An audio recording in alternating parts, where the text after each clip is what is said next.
नमस्कार, साहित्य तक के बुक कैफे के एक दिन एक किताब में मैं जयप्रकाश पांडे आपका स्वागत करता हूं और आज मैं संघर्ष नर्मदा का नंदिनी ओझा की इस पुस्तक के साथ उपस्थित हूं।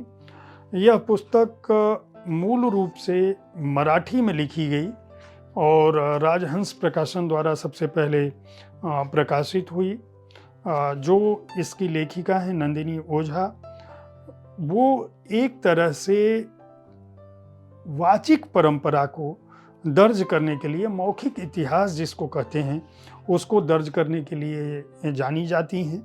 लगातार बेबाध प्रभावित लोगों के संघर्ष और जीवन पर उनसे जुड़ी रही और आदिवासियों, पर्यावरण, जेंडर, आस्था, विश्वास, भाषा, इन सब पर उन्होंने लगातार काम किया है और नर्मदा बचाओ आंदोलन के दौरान, जिसको संघर्ष नर्मदा का पुस्तक में उन्होंने दर्ज किया है, ये लगभग रिकॉर्डिंग किए हैं। इसके अंदर 7 भाषाओं और बोलियों में 81 साक्षात्कार उन्होंने लगभग किए थे। इस दौरान दुनिया का एक बड़ा विस्थापन था जो एक बांध के चलते हो रहा था।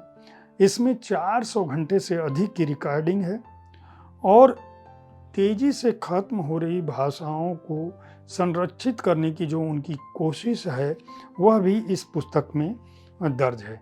एक बात और कि उनकी जो वाक्पटुता है नंदिनी ओझा की, वह भी इसमें दिखती है, क्योंकि जो कहानी बोलने की कथा है, वाचिक परंपरा है, उसको उन्होंने साक्षात्कार की तरह से इस पुस्तक में दर्ज जरूर किया है, लेकिन इसे पढ़ते हुए आपको कहीं ना कहीं इस बात का आभास होगा कि ये साक्षात्कार नहीं है, बल्कि आप कहीं ना कहीं कोई ना कोई कहानी पढ़ रहे हैं।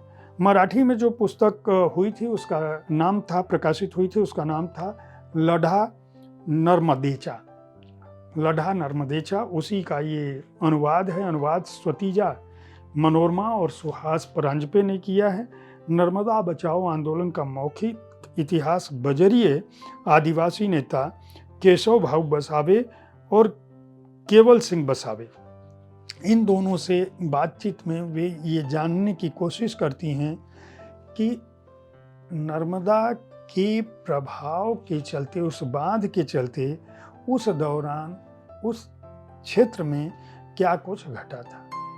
सामान्य तौर पर पूरा भारत मेधा पाटेकर और बाबा आमटे के चलते उस आंदोलन को जानता है, लेकिन उस आंदोलन में बहुत सारे लोगों की एक तरह से जन भागीदारी थी और सरदार सरोवर परियोजना ने क्या कुछ नष्ट किया या विकास के नाम पर वहाँ क्या कुछ घटा, किस तरह की राजनीति हुई, किस तरह की बैठकें हुई, किस तरह से आंदोलन से लोग जुड़े और किस तरह से लोगों को अंततः विस्थापन का सामना करना पड़ा, किन गांवों को, किन शहरों को इसका प्रभाव भुगतना पड़ा, इन सब की बातचीत इस पुस्तक में दर्ज की है।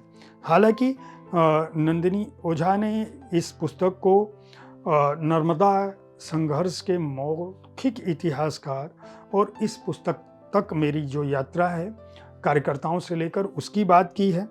केवल 2 नेताओं के साक्षात्कार की बात की है इस पुस्तक में, लेकिन वे लगातार, जैसा कि मैंने बताया कि उन्होंने 400 से अधिक घंटों की रिकॉर्डिंग की और न केवल भाषाओं को, बोलियों को बचाने की कोशिश की, बल्कि कहानियों और शब्दों, साक्षात्कारों, मौखिक इतिहास के माध्यम से गांव, पुनर्वास, मनुष्यता, इन सब की बात की। इस पुस्तक का महत्व आपको केवल इस बात से समझ में आ सकता है कि केवल सिंह जो है, केवल सिंह, जब इसमें एक सवाल है कि जब आप अपनी जगह छोड़ गए तो आपको क्या लगा, और लोग बाहर जाते हैं, कुछ सालों में वहीं बस जाते हैं, जो इस जगह बसते हैं वही जगह अपनी लगने लगती है, तो विस्थापन में ऐसा क्या था जो आपको इतनी पीड़ा महसूस हुई। इसके जवाब से आपको समझ में आएगा कि इस पुस्तक का उद्देश्य क्या है और संघर्ष नर्मदा के बहाने क्या कुछ नंदिनी ओझा और जो लोग उस संघर्ष के शिकार थे वह कहने की कोशिश कर रहे थे। केवल सिंह का जवाब है, आखिर जन्म देने वाली माँ ही माँ होती है। अपना बच्चा कैसा भी हो, काला या गोरा, अपने बच्चे को प्रेम तो माँ ही देती है। अब जहाँ हमने पुनर्वास स्वीकार किया है वह अलग है। माँ और मौसी में मैं फ़र्क कर सकता हूँ। मौसी तो मौसी ही रहेगी। पिता ने अगर 2 शादियाँ की तो पहली जन्म देने वाली माँ और दूसरी शादी के बाद तो मौसी ही हो जाती है। आज भी मेरा जहाँ जन्म हुआ वह गांव ही मेरा गांव है, चाहे वह डूब गया हो। जहाँ हम बड़े हुए वे सारे चित्र आज भी मैं अपनी आँखों से देख सकता हूँ। यहाँ हम चाहे जितने कष्ट उठाएं, जितनी मेहनत करें, ठीक है, थोड़ी बहुत प्रगति जरूर हो जाएगी। आदमी भविष्य की ओर देखता है, लेकिन इस जमीन से हमें कुछ ज़्यादा सुख मिलेगा ऐसा नहीं लगता। आज भी मन में पुराने गांव नए गांव में जो फर्क है वह महसूस होता है। जो पहले का चित्र है वह मानो सपना लगता है, वह हम कभी नहीं भूल पाएंगे।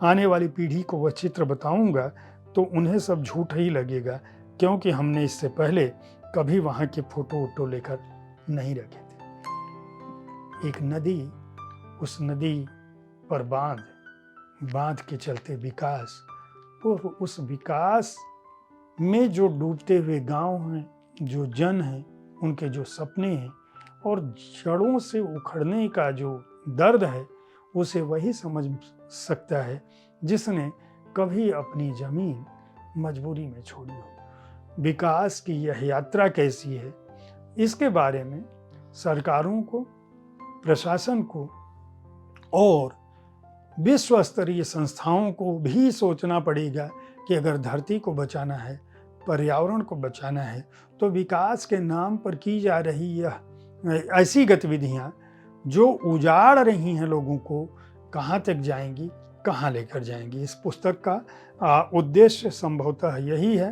नर्मदा घाटी के लोगों, आदिवासी समुदाय के लोगों, उनके संघर्ष और बलिदान के नज़रिए यह बताती है कि प्रकृति अनुकूल जीवन शैली और विनाशकारी विकास प्रक्रिया के द्वंद्व के बीच अंततः मनुष्यता ही पिसती है और मरती है। राजकमल पेपरबैक्स ने इस पुस्तक को प्रकाशित किया है।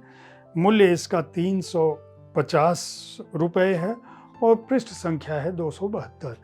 उम्मीद है साहित्य तक का यह एपिसोड आपको पसंद आया होगा। इस कार्यक्रम में आप किस तरह की पुस्तकों की चर्चा चाहते हैं, इसके बारे में अपनी राय से हमें ज़रूर अवगत कराएं। हमारी कोशिश होती है कि विविध विधाओं की पुस्तकों के साथ आपके पास पहुंचूं, ताकि आपको अपनी पसंद की पुस्तक चुनने में आसानी हो। कल ठीक इसी समय ऐसी ही किसी एक पुस्तक के साथ मैं फिर उपस्थित होऊंगा। उससे पहले यह बता दूं कि इस पुस्तक का संपादन हिंदी में जितेंद्र कुमार ने किया है। उनके नाम का उल्लेख करना मैं भूल गया था, इसलिए नंदिनी ओझा की पुस्तक है। अनुवाद स्वतीजा मनोरमा और सुहास परांजपे ने किया है हिंदी में। संपादन जितेंद्र कुमार ने किया है और प्रकाशन राजकमल पेपरबैक्स का है। धन्यवाद।